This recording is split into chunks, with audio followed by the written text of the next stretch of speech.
ఎవరి సాహసం వారిది. వీరన్న అనేవాడికి తన గ్రామంలోనే ఉన్న గౌరి అంటే ఇష్టం. పెళ్లి చేసుకుందాం అనుకున్నాడు. గౌరి వజ్రాల హారం తెచ్చి పెట్టమంది. అందుకు 1000 వరహాలు అవుతుంది.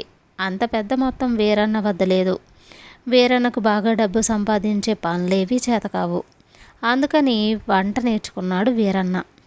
అందరిళ్లకు వెళ్ళి కూరగాయలు తరగడం, పప్పు రుబ్బడం లాంటి పనులు చేస్తుంటాడు. వంటలు కూడా చేస్తుంటాడు. అలా వచ్చిన డబ్బుతో రోజులు గడిచిపోతాయి తప్ప 1000 వరహాలు పోగు చేయటం వాడికి సాధ్యం కాదు. కానీ వాడికి గౌరీని పెళ్లి చేసుకోవాలని ఉంది. ఇలా ఉండగా ఆ దేశపు రాజు ఒక ప్రకటన చేశాడు. గొప్ప సాహస కార్యం చేసిన వాడికి 10,000 వరహాలు ఇస్తాడట రాజు. వీరన్నకు సాహస కార్యం చేయాలని ఉంది. కానీ వాడికి కప్ప కలలో కనబడితేనే భయం. అందుకే వాడు వ్యవసాయం కూడా చెయ్యడం లేదు. అలాంటి వాడు సాహస కార్యాలు ఎలా చేస్తాడు? ఆ గ్రామంలోనే ఉన్న రామయ్య తాతకు చాలా ఉపాయాలు తెలుసు. వీరన్న రామయ్య తాతను కలిసి సాహస కార్యాలు చేయగల ఉపాయం చెప్పమన్నాడు. తాత వీరన్నను బాగా ఎరుగుదుడు. ఆయన వాడితో, భయం మనిషికి జబ్బు లాంటిది. ధైర్యం ఉంటే పర్వాలేదు. లేనివాడు మందులు పుచ్చుకుని భయాన్ని తగ్గించుకోవాలి. భయం లేనివాడు సాహస కార్యాలు సులభంగా చెయ్యగలడు. నువ్వు చంద్రపురం వెళ్ళు. అక్కడ కొండ గుహలో ఒక బైరాగి ఉంటాడు. ఆయన వద్ద భయాన్ని తగ్గించే మూలికలు ఉన్నాయి అని చెప్పాడు. వెంటనే వీరన్న గౌరిని కలుసుకొని, నీకోసం నేను చంద్రపురం వెళ్తున్నాను. అక్కడ నా భయాన్ని తగ్గించుకొని రాజధానికి వెళ్ళి సాహస కార్యం చేసి డబ్బు సంపాదించి దానితో నీకు వజ్రాల హారం కొనితేస్తాను అంటూ రామయ్య తాత చెప్పిందంతా చెప్పాడు. గౌరీ నవ్వి, నువ్వు ఇంకా చంద్రపురం వెళతానంటున్నావు. నారన్న అప్పుడే రాజధానికి నేరుగా బయలుదేరి వెళ్ళిపోయాడు. వాడు నీకంటే ముందుగా వజ్రాల హారం తెస్తే నేను వాడినే పెళ్లి చేసుకుంటాను అన్నది. నారన్నకు కూడా గౌరీ అంటే ఇష్టం. వాడు వీరన్నంత అందగాడు కాకపోయినా మహాసాహసి. వట్టి చేతులతో తాచుపామును పట్టుకుంటాడు. అర్ధరాత్రి పూట దయ్యాల మర్రి కింద పడుకుంటాడు. వాడితో తను పోటీ పడగలడా? ఇలా ఆలోచించి చివరకు వీరన్న మనసు రాయి చేసుకొని చంద్రపురం వెళ్ళాడు. బైరాగిని కలుసుకున్నాడు. ఆయన వీరన్న కథ విని, ఆ మూలిక ఒక పక్క గుహలో ఉంది, వెళ్ళి తెచ్చుకో అన్నాడు. వీరన్న గుహలోకి తుంగి చూడగానే కప్పలు బెకబెకమంటున్నాయి. వాడు కంగారు పడి బైరాగితో, స్వామి, గుహ నిండా కప్పలున్నట్టున్నాయి, ఎలా వెళ్ళేది అన్నాడు. పాములైతే ప్రాణాలు తీస్తాయి, కానీ కప్పలేం చేస్తాయి నాయనా? వెళ్ళి మూలికను తెచ్చుకో. అక్కడ కప్పలు తప్ప మరే జంతువులు లేవు అన్నాడు బైరాగి. స్వామి, నా మీద దయ ఉంచి ఆ మూలికను తమరే తెచ్చివ్వండి. మీ మేలి జన్మలో మర్చిపోలేను అని వీరన్న వేడుకున్నాడు. నువ్వు స్వయంగా తెచ్చుకుంటేనే మూలిక నీకు పనిచేస్తుంది అని బైరాగి వీరన్నకు ఖచ్చితంగా చెప్పేశాడు. అయితే నా అదృష్టం ఇంతే అని వీరన్న తిరుగు ప్రయాణం అయ్యాడు. దారిలో వీరన్నకొక గుర్రపు బండి ఎదురైంది. అందులో వస్తాదు పైడిరాజు కూతురు రాగమతి ప్రయాణం చేస్తూ వాడిని చూసి బండి ఆపించింది. ఆమెది తిక్కబుద్ధి, పైగా ఎక్కడలేని పొగరు. అందువలనే ఆమెకు 20 ఏళ్ళు నిండినా పెళ్లి చేయలేక పైడిరాజు నానా అవస్థ పడుతున్నాడు. వీరన్న బండిని సమీపించగానే రాగమతి, ఆహా, ఏమందం! నేను వస్తాదు పైడిరాజు కూతుర్ని. నిన్ను పెళ్లి చేసుకోవాలనుకుంటున్నాను అన్నది. నేను గౌరిని ప్రేమించాను. ఆమెను తప్ప ఇంకెవరిని పెళ్లి చేసుకోను అని నొక్కి చెప్పాడు వీరన్న. రాగమతి గౌరి గురించి వాడిని వివరాలు అడిగి తెలుసుకొని, నువ్వు వెర్రివాడివిలా ఉన్నావు. ఆ గౌరి పూటకు గతిలేనిది. నేను వస్తాదు కూతుర్ని. నన్ను కాదని దాన్ని చేసుకుంటావా అన్నది కోపంగా. అవునన్నట్టు తలాడించాడు వీరన్న. అంతలో బండిలో నుంచి బొద్దింక ఒకటి వాడి మీద పడింది. వీరన్న హడిలిపోయి కెవ్వుమని అరిచాడు. వాడు మహాపిరికి అని అర్థం చేసుకున్న రాగమతి, నన్ను పెళ్లి చేసుకోనంటే నిన్ను బొద్దింకలున్న గదిలో బంధిస్తాను అని బెదిరించింది. ఆ మాట వింటూనే వీరన్న అక్కడి నుంచి పరుగు లంకించుకున్నాడు. రాగమతి వాణ్ణి బండితో తరిమింది. ఆ సమయానికి అటుగా వస్తున్న నారన్న బండిని అటకాయించి, ఏమిటి అన్యాయం అని అడిగాడు. రాగమతి వాడికి జరిగింది చెప్పింది. కప్పలకు బొద్దింకలకు భయపడేవాడికి ఈ చుట్టుపక్కల 5-6 పరగణాలలో పేరు మోసిన వస్తాదు పైడిరాజు కూతురు పెళ్లాడవచ్చా? ఇలాంటి వాడు వస్తాదు అల్లుడైతే జనం నవ్వుకోరు అన్నాడు నారన్న. ఆ మాట నిజమే. అయితే నేను సాహస వీరుణ్ణి పెళ్లి చేసుకుంటాను, అందం సంగతి తర్వాత అని రాగమతి బండిని మళ్లించి తన దారిని వెళ్ళిపోయింది. ఆయాసంతో రొప్పుతూ నిలబడ్డ వీరన్న నారన్నకు కృతజ్ఞతలు తెలుపుకొని, నువ్వు అప్పుడే రాజధాని నుంచి తిరిగి వస్తున్నావా? ఏం సాహస కార్యం చేశావు అని అడిగాడు. ఆ ప్రశ్నకు నారన్న జబ్బలు చర్చుకొని, ఒకేసారి 2 మొసళ్లతో నీటిలో ఉండి పోరాడి నెగ్గాను. రాజు నాకు 10,000 వరహాలు ఇచ్చాడు. అంత డబ్బు పెట్టి చాలా అందమైన వజ్రాల హారం కొన్నాను. గౌరిని పెళ్లి చేసుకుంటాను అని వాడింకా ఏదో చెప్పబోతుండగా వాళ్ళున్న చెట్టుపై నుంచి వాళ్ళ మీద వలలాంటిదొకటి పడింది. వలలో నుంచి బయటపడేందుకు వీరన్న నారన్న పెరుగులాడుతుండగా చెట్టు మీది నుంచి 4 దొంగలు కిందికి దూకి నారన్న వద్ద ఉన్న వజ్రాల హారం గుంజుకుని పారిపోయారు. ఆ తర్వాత కొద్దిసేపటికి వీరన్న నారన్న వలలో నుంచి బయటపడ్డారు. నారన్న వీరన్నతో, దొంగలిక్కడ చెట్టు మీద మాటు వేసి ఉన్నారన్నమాట. నా దగ్గరున్న వజ్రాల హారం సంగతి తెలియగానే మన మీద వల విసిరారు. నేను వాళ్లను వదలను. ఇప్పుడే వెళ్ళి వాళ్లను పట్టుకుని వజ్రాల హారం తెస్తాను. ఈలోగా నువ్వు గ్రామానికి వెళ్ళి గౌరికి నేను వస్తున్న విషయం చెప్పు అన్నాడు. నారన్న దొంగలు వెళ్ళిన దిశగా పరిగెత్తితే వీరన్న తన గ్రామం చేరి జరిగిందంతా గౌరికి చెప్పాడు. 4 దొంగల్ని పట్టుకునేందుకు ఒక్కడు వెళ్ళాడా? వాడి మొండి ధైర్యాన్ని మెచ్చుకోవాలి అన్నది గౌరి నారన్నను మెచ్చుకుంటూ. ఇక ఆమె నారన్ననే పెళ్లి చేసుకుంటుందని వీరన్న రూఢీ చేసుకున్నాడు. కొద్దిసేపట్లో నారన్న వజ్రాల హారం తీసుకొని రావటం ఖాయం. ఇలా అనుకుని వాడు ధైర్యం చేసి, అసలు పెళ్ళికి వజ్రాల హారానికి సంబంధం ఏంటి? నీకు డబ్బు ముఖ్యమా, ప్రేమ ముఖ్యమా? నేను వజ్రాల హారం తేలేను, కానీ నాకు నువ్వే కావాలి, నన్ను పెళ్లి చేసుకో అన్నాడు. గౌరీ నవ్వి, నాకు నువ్వంటే ఇష్టమే. ఈ మాత్రం మాట ముందే అనుకుంటే అప్పుడే నేను పెళ్ళికి ఒప్పుకొని ఉండేదాన్ని. సరేలే, ఇప్పటికైనా ధైర్యం చేశావు కాబట్టి నీతోనే నా పెళ్లి జరుగుతుంది అన్నది. వీరన్న సంతోషానికి పట్టపగ్గాలు లేవు. అంతలో నారన్న అక్కడికి వజ్రాల హారం తీసుకుని వచ్చాడు. నువ్వు ఆలస్యం చేశావు. నువ్వు చెయ్యలేని సాహసం చేసిన వీరన్నను నేను పెళ్లి చేసుకుంటున్నాను అని గౌరీవాడికి చెప్పింది. కప్పలకు బొద్దింకలకు భయపడేవాడు నేను చెయ్యలేని సాహసం ఏం చేశాడు అని అడిగాడు నారన్న ఆశ్చర్యంగా. సాహసం అంటే కేవలం కత్తి యుద్ధాలు కావు, మనసులో మాట ధైర్యంగా చెప్పగలగాలి. వీరన్న ఎంత ధైర్యవంతుడైతే నా కోసం వస్తాదు కూతుర్ని కూడా కాదంటాడు. అందువల్ల ఎంత ప్రమాదం. కోపం వచ్చిందంటే వస్తాదు దాణాకర్రతో వీరన్న ఒళ్ళు హూనం చెయ్యొచ్చు. మనసులోని మాట చెప్పే ధైర్యం ఉంది కనుకనే నాతో పెళ్లి గురించి మాట్లాడాడు. నిజమే, ఇష్టపడి చేసుకునే పెళ్ళికి షరతులెందుకు? హారం కోసం నేను నిన్ను పెళ్లి చేసుకుంటే అది వ్యాపారం అనిపించుకోదా అన్నది గౌరీ. నారన్న గౌరీ చెప్పిన దానికి అంగీకరించి, నీ మాటల్లో నాకు న్యాయం కనబడుతుంది. నాకు సాహస కార్యాలు చేయడం అంటే చాలా ఇష్టం. రాజధానికి వెళ్ళాను. అంతా నా గురించి గొప్పగా చెప్పుకోవాలనే వజ్రాల హారాన్ని అంత ఖరీదు పెట్టి కొన్నాను. వస్తాదు కూతురు రాగమతిని చూడగానే ఆమె అందానికి నాకు మతిపోయింది. రాగమతి సాహస వీరుణ్ణి పెళ్లి చేసుకుంటాననగానే నాకు ఆమెపై ఆశ కూడా పుట్టింది. కానీ నా ఇష్టాన్ని గురించి ఆమెకు చెప్పే సాహసం చెయ్యలేకపోయాను. నాకు అవసరమైన చోట ఉపయోగపడని సాహసం నాకెందుకు? ఈ విధంగా వీరన్ననే నాకంటే సాహసవంతుడు. దానికి వీరన్న ఉత్సాహపడిపోతూ, నేను సాహసినేనని ఒప్పుకున్నావన్నమాట. పద, వస్తాదు పైడిరాజు కూతుర్ని పెళ్లాడేందుకు నేను నీకు సహాయపడతాను. నీ సాహసం నీది, నా సాహసం నాది అన్నాడు. ఇది విన్న గౌరీ చిరునవ్వు నవ్వి, అవును, ఎవరి సాహసం వారిది అన్నది. ఆ తర్వాత కొద్ది రోజులకే సాహస వీరుడైన నారన్న రాగమతికి వీరన్న గౌరీలకు పెళ్ళిళ్ళు జరిగాయి. కథ సమాప్తం. తరువాత కథ చేపల వేట. పని మీద పట్నం వెళుతున్న చంద్రయ్యకు దారిలో ఒక చెరువు కట్ట మీద ఒక వింత దృశ్యం కనబడింది. అదేంటంటే 2 వ్యక్తులు చేతిలో చెరొక అద్దము పట్టుకుని సూర్యుడు అద్దాలలో ప్రతిబింబంగా వచ్చిన కాంతిని చెరువు నీటిపై ప్రసరింపజేస్తున్నారు. సంగతి ఏమిటో తెలుసుకుందామని చెరువు కట్ట ఎక్కిన చంద్రయ్య ఆ ఇద్దరిలో ఒకడు తమ ఊరివాడే అయిన కిష్టయ్య అని గ్రహించాడు. రెండోవాడు ఆజానుబాహు, చారల పంచ, గళ్ళ చొక్కా, పట్నం వాడిలాగా కనిపిస్తున్నాడు. చంద్రయ్య వాళ్ళిద్దరిని సమీపించి, వింతగా ఉందే, ఏమిటి మీరు చేస్తున్నది అని అడిగాడు.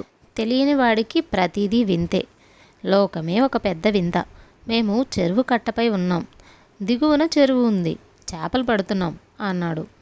ఇది విని చంద్రయ్య ఆశ్చర్యపోతూ, ఇదేదో మహా వింతగా ఉందే, వల వేసి చేపలు పట్టగా చూశాను, గాలంతో పట్టగా చూశాను, ఇలా చేపలు పట్టగా ఎన్నడూ చూడలేదు. ఇంతకు చేపల్ని ఎలా పడతావు అని అడిగాడు. ఇది చేపల వేట విద్య. ఈ విద్య నేర్చిన వాడు నీళ్ళల్లో దిగి కాళ్లకు చేతులకు బురద చేసుకోనవసరం లేదు, వల గల లాంటివి మోయనవసరం లేదు అన్నాడు పట్నంవాడు. చంద్రయ్య మరింత ఆశ్చర్యపోయాడు. పట్నంవాడు కోపంగా, మా తాత తండ్రుల నుంచి నేర్చిన విద్యను నీకు ఉచితంగా చెప్పడానికి నేనేమన్నా అమాయకుడిననుకున్నావా? ఇతన్ని చూడు, ఒడ్డున నిలబడి చేపలు పట్టే రహస్యాన్ని నా దగ్గరే తెలుసుకుని నాకే పోటీగా నిలబడ్డాడు. నాకెంత నష్టం? నీకు మరీ అంతగా ఈ విద్య నేర్వాలని ఉంటే నాకు 50 రూపాయలు ఇవ్వు, ఈ రహస్యం నీకు చెప్పేస్తాను అన్నాడు. చంద్రయ్య వెంటనే రొంటి నుంచి డబ్బులు తీసి లెక్క పెట్టి 50 రూపాయలు పట్నం వాడికి ఇచ్చాడు. వాడు డబ్బు భద్రం చేసుకొని చంద్రయ్యతో, ఉన్న కిటికంతా ఈ అద్దంలోనే ఉంది, మాలాగే కదలకుండా నిలబడి సూర్యకిరణాల కాంతి చెరువు నీటిలో ఒకే చోట పడేలాగా చూస్తూ ఉండు. చేపలు ఎండదెబ్బకు సొమ్మసిల్లి నీటి పైకి తేలతాయి, తర్వాత వాటిని పట్టి ఒడ్డుకు తెచ్చుకోవచ్చు అన్నాడు. చంద్రయ్య ఇంతవరకు ఎలా, ఎన్ని చేపలు చిక్కాయి అని అడిగాడు పట్నం వాడిని అనుమానంగా. వాడు నవ్వి, నీతో కలిసి 6 అన్నాడు. మోసందాగా అంటూ చిందులేశాడు చంద్రయ్య. ఊరికే అరిచి ఉపయోగం లేదు, నీలాంటి మరొక చేప వచ్చి నాకు చిక్కిందాక నాతో పాటు అద్దం పట్టుకొని నిలబడ్డావంటే 25 రూపాయలు తిరిగిస్తాను, సరేనా అంటూ అప్పటిదాకా తనతో పాటు నిల్చున్న కిష్టయ్య చేతిలో 25 రూపాయలు పెట్టాడు. అరగంట కాలం గడిచింది. అంతలో చెరువు కట్ట అవతలి వైపు నుంచి కిష్టయ్య 4 మనుషులతో వస్తున్నాడు. అందరి చేతుల్లో దుడ్డు కర్రలున్నాయి. వాళ్ళని చూసి పట్నంవాడు ముందు సంతోషించి, తర్వాత అనుమానంగా, నా దగ్గర చేపల వేట నేర్చినవాడు మరి 4 ఆ విద్య నేర్చుకునేందుకు తీసుకువస్తున్నాడు, బాగానే ఉంది, మరి చేతిలో ఆ దుడ్డు కర్రలేమిటి అన్నాడు. చంద్రయ్య పెద్దగా నవ్వి, వాళ్ళు దుడ్డు కర్రల వేట నీకు నేర్పేందుకు వస్తున్నారు, కాళ్ళు చేతులు విరిగాక నువ్వు పట్నం ఎలా పోగలవా అని విచారంగా ఉంది అన్నాడు. వెంటనే పట్నంవాడు కృష్ణయ్య చంద్రయ్యల నుంచి తీసుకున్న డబ్బుతో పాటు మరికొంత డబ్బును చంద్రయ్య చేతిలో పెట్టి తిరిగి చూడకుండా పట్నం కేసి పారిపోయాడు. కథ సమాప్తం. తరువాతి కథ బంగారు నెమలి. వింధ్యారణ్య ప్రాంతంలో ఒక బంగారు నెమలి తిరుగుతుందనే వార్త కనకపురిలో గుప్పుమంది. కనకపురి మహారాజు విచిత్రసేనుడికి అరుదైన అపురూపమైన వస్తువులను సేకరించడం అలవాటు. అందువల్ల ఆయన ఆ వార్త వింటూనే కొంతమంది భటులతో వింధ్యారణ్యానికి వెళ్ళాడు. వింధ్యారణ్యంలో కొండ దిగువన ఒక కోయగూడెం ఉంది. ఆ గూడెం పెద్ద రాజును సాదరంగా ఆహ్వానించి అతిథి మర్యాదలు చేశాడు. అప్పుడు రాజు తను ఆ ప్రాంతాల్లో తిరిగే బంగారు నెమలిని పట్టవచ్చినట్లు అతడికి చెప్పాడు. బంగారు నెమలి మాట వింటూనే కోయ పెద్ద ఎంతో విచారంగా, ప్రభు, ఆ బంగారు నెమలి కొన్నాళ్ళుగా ఈ ప్రాంతాల కనిపించటం లేదు. 4 రోజుల క్రితం నా కూతురు మోహిని దానిని పట్టి తమకు కానుకగా ఇవ్వాలని అరణ్యంలోకి వెళ్ళింది. రాత్రైనా తిరిగి రాలేదు.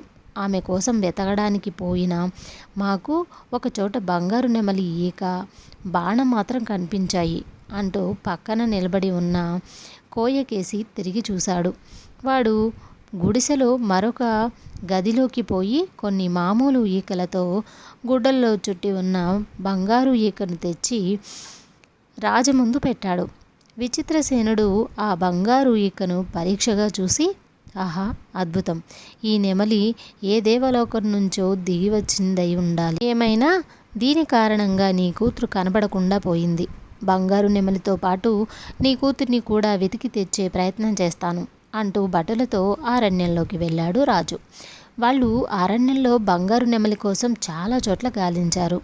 చివరకు సూర్యాస్తమయానికి భట్టుడొక్కడికి నెమలి గురివింద పొదల చాటున కనిపించింది. ఆ సమయంలో అది పడగ విప్పి బుసలు కొడుతూ తనను కాటువేయ వస్తున్న పెద్ద సర్పాలతో పోరాడుతుంది.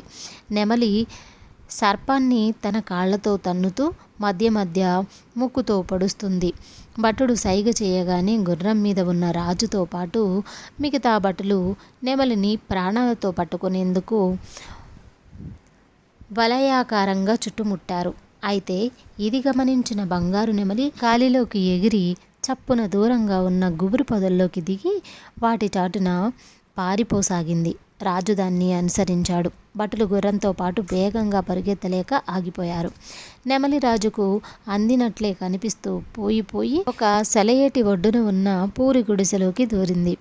ఆ గుడిసెలో ఉన్న అవ్వ దాన్ని ఎత్తుకుని మళ్ళీ ఏమీ ఆపద వచ్చి పడింది అంటూ దాని బంగారు రెక్కల్ని ఆప్యాయంగా నిమరసాగింది. రాజు విచిత్రసేనుడు గుడిసె ముందు తన గుర్రాన్ని దిగి లోపలికి వెళ్ళాడు. అప్పటికి బాగా చీకటి పడిపోయింది. కానీ అంత చీకటిలో కూడా బంగారు నెమలి ఈకల కన్నులు మణిదీపాల్లా ప్రకాశిస్తూ ఉండటంతో గుడిసె లోపల పట్టపగలులాగా ఉంది. రాజు అవ్వ చేతిలోని బంగారు నెమలి వైపు అబ్బురంగా చూస్తూ, అవ్వ, ఈ బంగారు నెమలిని పట్టుకోవాలనే ప్రయత్నంలో నేనెటుగా వచ్చాను. చివరికి వంటింటి కుందేలులాగా నీకు చిక్కిందనమాట. నెమలిని నాకిచ్చెయ్యి, బహుమానంగా ఈ రత్నాల హారం తీసుకో అంటూ తన మెడలోని హారాన్ని తీసి ఇవ్వబోయాడు రాజు. అవ్వ మహారాజు వైపు వింతగా చూసి, భలేవాడివి నాయనా, ఇది నా పెంపుడు నెమలి. అంత కాదు కూడదంటే ఒక ఈక పీకి ఇస్తాను, తీసుకుపో అన్నది. రాజు చిరుకోపంగా, నేను ఈ దేశాన్నేలే మహారాజును. ఈ అరణ్యంలో ఉండే చెట్టు చేమ పక్షులు జంతువులు అన్నీ నా అధీనంలో ఉన్నట్టే లెక్క. అలాంటప్పుడు ఈ బంగారు నెమలి కూడా నాదే అవుతుంది అంటూ బంగారు నెమలిని లాక్కోబోయాడు. ఆ మరుక్షణం విద్యుద్ఘాతం తగిలినట్టు కింద పడిపోయాడు రాజు. కొద్దిసేపటికి తేరుకుని లేచి నిలబడుతున్న రాజుతో, అవ్వ, చూడు నాయనా, ఇది మామూలు నెమలి కాదు, దేవతాంశ కలది. నా అనుమతి లేనిదే ఎవరూ దీన్ని తీసుకుపోలేరు. నిన్ను చూస్తే జాలి వేస్తుంది. ఒక పని చెయ్యి, ఈ వీణ మీద మేఘమలారి రాగంలో ఒక పాట పాడు. కనీసం నీకు ఈ బంగారు నెమలి గుడ్డైనా ఇస్తా అంటూ ఒక మూల ఉన్న వీణను దుమ్ము దులిపి రాజుకిచ్చింది. రాజు పద్మాసనం వేసుకొని కూర్చుని వీణను శృతి చేసి మేఘ మల్హారీ రాగంలో శ్రావ్యంగా ఒక సంగీతం పాడాడు. నెమలి ఆనందంతో నాట్యం చేసి ఒక బంగారు గుడ్డు పెట్టింది. ఆ గుడ్డును అవ్వ రాజు చేతిలో పెట్టి, నాయన, వారం రోజుల్లో ఈ గుడ్డు పగిలి బంగారు నెమలి పిల్ల బయటికి వస్తుంది. అయితే అంతవరకు దీనికి సూర్యరశ్మి తగలకూడదు. మరొక సంగతి, ఈ బంగారు గుడ్డు గురించి ఎవరికీ చెప్పకూడదు. అలా చెబితే దీని మహత్తు పోతుంది అని హెచ్చరించింది. రాజు సంతోషంగా బంగారు గుడ్డును తీసుకొని గుర్రం ఎక్కి భటులతో కోటకు చేరుకున్నాడు. తర్వాత ఆయన ఆ గుడ్డును ఒక చందనపు బుట్టలో పెట్టి ఒక ప్రత్యేక మందిరంలో భద్రపరిచాడు. 6 రోజులు గడిచాయి. 7వ రోజు సాయంత్రం 12 ఏళ్ల రాకుమార్తె దీప్తిరేఖ చెలికెత్తెలతో దాగుడు మూతలాడుతూ అనుకోకుండా బంగారు గుడ్డు ఉన్న మందిరంలోకి ప్రవేశించింది. అక్కడ ఆమెకు చందనపు బుట్ట కంటపడగానే అందులో ఏముందా అని చూడబోయింది. బుట్టలో బంగారు రంగుతో మెరిసిపోతున్న గుడ్డును చూసి రాజకుమార్తె ఆశ్చర్యం చెంది దానిని తన చెలికత్తెలకు చూపాలని ఉద్యానవనంలోకి వెళ్ళింది. ఆ సమయంలో సాయంకాలపు సూర్యకిరణాలు గుడ్డు మీద పడగానే గుడ్డు పెద్ద చప్పుడుతో పేలిపోయి అందులో నుంచి బంగారు ఛాయతో మెరుస్తున్న జానెడు పామొకటి బయటికి వచ్చి రాజకుమార్తె కుడికాలు మీద కాటు వేసింది. ఆ మరుక్షణం రాజకుమార్తె బంగారు నెమలిగా ఎగురుతూ కోట బయటికి వెళ్ళిపోయింది. అది చూసిన రాకుమారి చెలికెత్తెలు హాహాకారాలు చేస్తూ రాజు విచిత్రసేనుడికి చెప్పారు. ఆయన వెంటనే గుర్రం మీద నెమలిని వెంబడించాడు. అయితే అది ఆయనకు చిక్కకుండా అరణ్యంలోకి ప్రవేశించి చివరకు అవ్వ పూరి గుడిసెలో దూరింది. రాజు పుట్టెడు దిగులుతో గుడిసెలో ప్రవేశించాడు. ఇప్పుడు ఇక్కడ ఆయనకు 3 బంగారు నెమళ్ళు కనిపించాయి. ఆ 3 అచ్చుగుద్దినట్టు ఒక్క మాదిరిగానే ఉన్నాయి. అవ్వ మహారాజును చూసి, ఏం నాయనా మళ్ళీ వచ్చావు? నేనిచ్చిన గుడ్డు పగల్లేదా? ఇంకొక గుడ్డు కావాలా అన్నది ఏమీ ఎరగని దానిలాగా. రాజు ఆ మాటలకు మండిపడుతూ, ముసలిదానా, నంగనాచి కబుర్లు ఆడావంటే నరికి పోగులు పెడతాను జాగ్రత్త. నా ఒక్కగానొక్క కూతురు బంగారు నెమలిగా మారి ఇక్కడికి వచ్చింది. మర్యాదగా నా కుమార్తెను పూర్వం రూపం వచ్చేటట్లు చెయ్యి, లేకుంటే నీ ప్రాణాలు దక్కవు అన్నాడు వరలో నుంచి కత్తి దూస్తూ. అవ్వ బోసినోరు తెరిచి వికటంగా నవ్వి, మహావీరుడివే కానీ ముందు కత్తిని వరలో పెట్టు. ఈ 3 నెమళ్ళల్లో ఏది నీ కూతురో గుర్తుపట్టు. సరిగ్గా గుర్తుపడితే బంగారు నెమలి నీ కూతురుగా మారుతుంది, లేదంటే నువ్వు కూడా శాశ్వతంగా బంగారు నెమలిగా మారిపోతావు అని హెచ్చరించింది. విచిత్రసేనుడు కత్తిని వరలో పెట్టి నెమళ్ళ వైపు పరీక్షగా చూశాడు. అందులో ఒక నెమలి తల నెత్తి అతడికేసి చూస్తూ ఉన్నది. దాని కళ్ళలో నీళ్లు తిరగడం ఆయన గమనించాడు. మరొక నెమలి దీనంగా తల వంచుకొని ఉన్నది. దాని కళ్ళలోనూ నీళ్లు తిరుగుతూ ఉన్నాయి. రాజు కొంచెంసేపు ఆలోచించి అవ్వతో, ఈ తల ఎత్తి నాకేసి ధీమాగా చూస్తున్నది నా కుమార్తె దీప్తిరేఖ, తల దించి దీనంగా నేల చూపులు చూస్తున్నది కోయ పెద్ద కుమార్తె మోహిని అన్నాడు. దానికి అవ్వ మెచ్చుకున్నట్టుగా తల ఆడించి, నాయన నీ కూతుర్ని బాగా గుర్తించావు. ఇప్పుడే ఆ బంగారు నెమలిని నీ కూతురుగా మార్చబోతున్నాను అని ఏదో మంత్రం జపిస్తూ నెమలికేసి వెళ్ళిపోయింది. అప్పుడు రాజు, అవ్వా ఆగు అంటూ ఆమెకు చెయ్యి అడ్డుపెట్టి, నువ్వు నా కుమార్తెనే కాదు కోయ పెద్ద కుమార్తెను కూడా మనిషిగా మార్చాలి అన్నాడు. అవ్వ రాజుకేసి ఆశ్చర్యంగా చూస్తూ, నీకు ఆ కోయ పెద్ద కూతురు ఊసెందుకు? నీ కూతుర్ని వెంట పెట్టుకుని వెళ్ళిపో అన్నది. విచిత్రసేనుడు అందుకు అంగీకరించక, ఆ కోయ పెద్ద నా రాజ్య పౌరుడు, నా కుమార్తె కన్నా ముందుగా అతడి కుమార్తెను కాపాడడం నా ధర్మం. అలా కాదంటే నన్ను కూడా బంగారు నెమలిగా చెయ్యి అంటూ అవ్వ ముందు మోకరిల్లాడు. అవ్వ వెంటనే రాజు భుజాల మీద చేతులు ఆనించి, రాజా, నీ దయాగుణం ధర్మబుద్ధి నాకు చాలా ఆనందం కలిగిస్తున్నాయి. నేను నీ రాజ్య పౌరురాలనన్న మాట గుర్తుంచుకో. అరణ్యంలో ఎవరికీ హాని చెయ్యకుండా స్వేచ్ఛగా తిరిగే ప్రాణుల్ని, అవి ఎంతటి అపూర్వమైనవి అయినా వాటిని పట్టి బంధించడం, చంపటం లాంటి క్రూర కార్యాలను నిషేధించు అంటూ వెళ్ళి 2 బంగారు నెమళ్ళలను ఒకటి రాజకుమార్తెగా, ఒకటి కోయ పెద్ద కూతురుగా మార్చింది.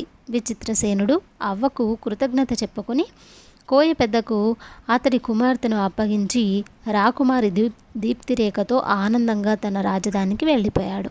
కథ సమాప్తం. తర్వాతి కథ భట్రాజుల చమత్కారం. బావాజీపేట జమీందారుకు ప్రతిరోజు నిద్రలేవగానే అలవాటుగా విని వందిమాగదుల స్తోత్రపాఠాలు విసుగు కలిగించాయి. ఆయన తన దివానును పిలిచి, ఈ భట్రాజులు విప్ర వినోదాలు, గారడీ నాటకాలు, తోలుపమ్ములు ప్రదర్శించేవాళ్ళు. వట్టి సోమరిపోతులు. బద్ధకం కొద్దీ ఏ పని చేయలేక వినోదం కలిగిస్తామంటూ సోమరిపోతుల సంఖ్య పెంచుతున్నారు. ఇక నుంచి మాసికాలు, వార్షికాలు అంటూ వీళ్ళ కోసం మనం డబ్బు ఖర్చు పెట్టనవసరం లేదు. బద్ధకం, సోమరితనం వదిలించుకొని ఏదైనా పనిలో చేరి కష్టపడి సంపాదించుకోమన్నానని నా ఉత్తర్వుగా అందరికీ తెలియజేయండి అని చెప్పాడు.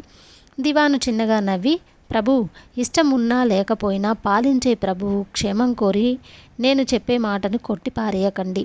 వినోదం అన్నది జనజీవనంలో భాగం. మనకు నచ్చని రోజున కళాకారులను సోమరిపోతులు అనడం మంచి పద్ధతి కాదు.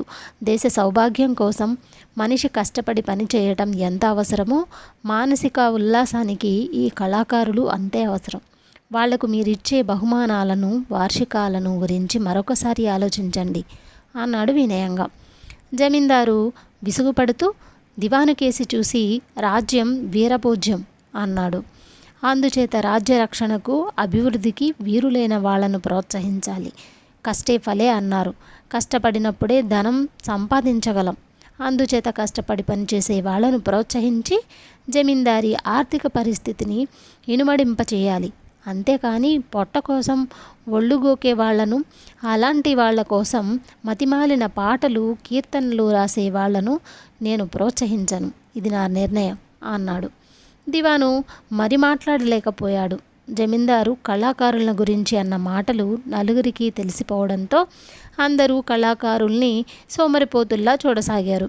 దాంతో బావాజీపేట జమీలో సంగీత, నాట్యం కనుమరుగయ్యాయి. వాటి కోసం కవిత్వం రాయబడినా ఆదరించే వాళ్ళు లేక అటకలెక్కాయి. ఇక శిల్పం, చిత్రలేఖనం నామమాత్రంగా మిగిలిపోయాయి. ఊరూరు తిరిగి నాటకాలేసేవాళ్ళు సరైన రచనలు లేక ప్రజలను రంజింపచేయలేకపోయారు. ఇలా ఉండగా జమీందారునికి పెద్ద జబ్బు చేసింది. ఇంచుమించు ప్రాణాపాయ స్థితి నుంచి బయటపడింది. ఆస్థాన వైద్యుడు జమీందారుతో, ప్రభు, రాణిగారికి కష్టపడి నా శక్తి కొద్దీ వైద్యం చేశాను. ఇప్పుడు ఆమెలో జబ్బు లక్షణాలు ఏమీ లేవు. ఆమెను అనుక్షణం కనిపెట్టుకొని ఉండి ఉల్లాసం కలిగించగల వాళ్లను ఏర్పాటు చేయండి. సంతోషం సగం బలం అన్నారు కదా. మానసిక ఉల్లాసంతో ఆమె త్వరగా మునుపటి మనిషిలాగా కాగలదు అని చెప్పాడు.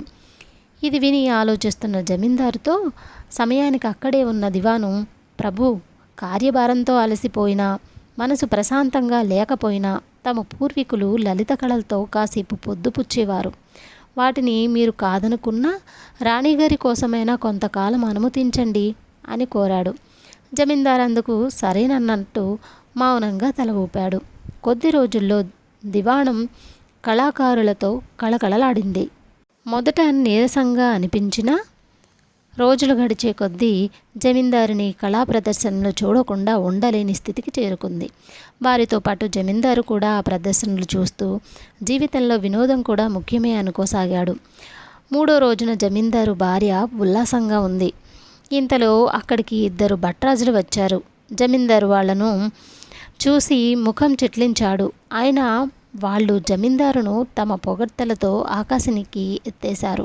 చివరిగా ఒకడు 2వ వాడితో, తండ్రి కొడుకులిద్దరూ ఒక ఆమెకు చిరక పిల్లవాడిని ఇచ్చారు.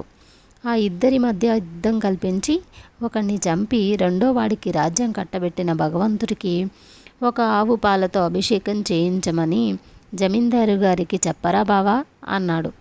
ఏ ఆవురా బావా అని అడిగాడు 2వ వాడు. ఇది విన్న జమీందారుకు చిర్రెత్తుకొచ్చింది. ఛీ, ఈ అసందర్భ ప్రలాపుల్ని ఇక్కడి నుంచి తరిమేయండి అంటూ అర్థం పర్థం లేని మాటలు వీళ్ళును అన్నాడు దివానుతో.